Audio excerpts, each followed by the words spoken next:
Now let's go to 1590, when the Dutch built the first forts and outposts in today's Guyana, on the southern mainland.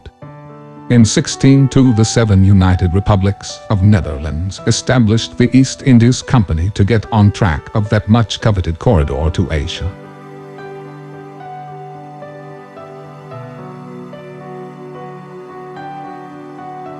In 1610, the company hires Henry Hudson. He will be the first European to get to the river that today is named after him, Hudson River. Adrian Block follows him close, being the first European to navigate the East River and the Hell Gate. In 1614, Block returns to Amsterdam and started to document the first map of New Netherland, a territory between English Virginia and the French Canada. In 1615, they started building the first establishment of Fort Nassau on the Castle Island on the Hudson River, today known as Albany. From now on in 1624, the Dutch started colonizing the new territories.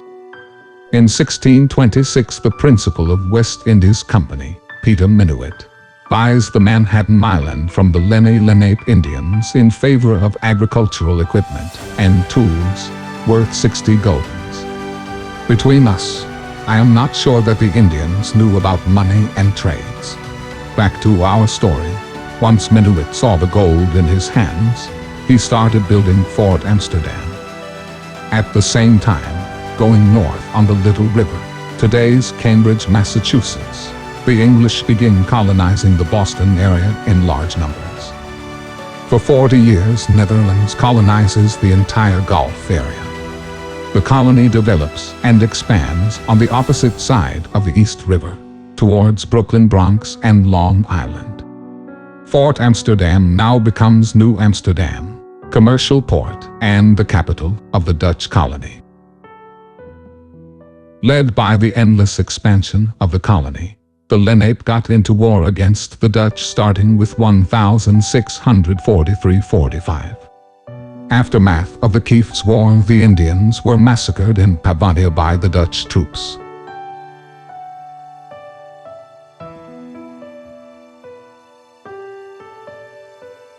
The two massive colonies meet, Dutch colony from New Amsterdam and the English colony from Tri-Mountain, today Boston.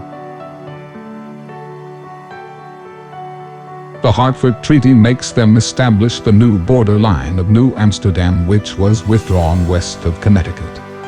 In 1653, the English take over the commercial point beyond the new border. This was the first step, because in 1664, a naval fleet enters the New Amsterdam port.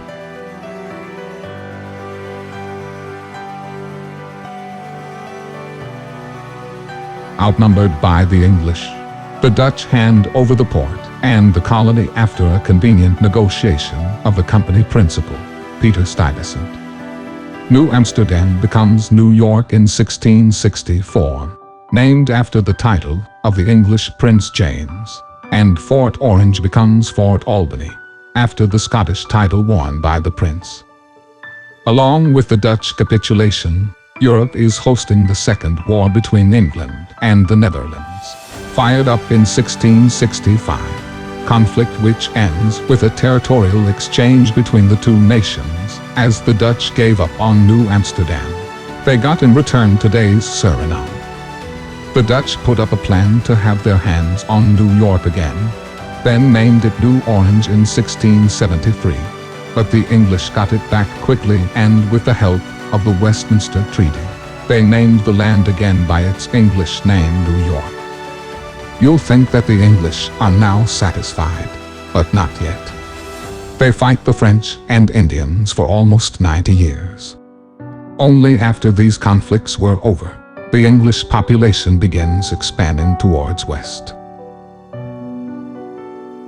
Thank you for joining us on this incredible journey through the history of New York City. We've uncovered the fascinating stories of how this city evolved during its colonial days and faced the challenges of the American Revolutionary War. leading to the Declaration of Independence. But our journey is far from over.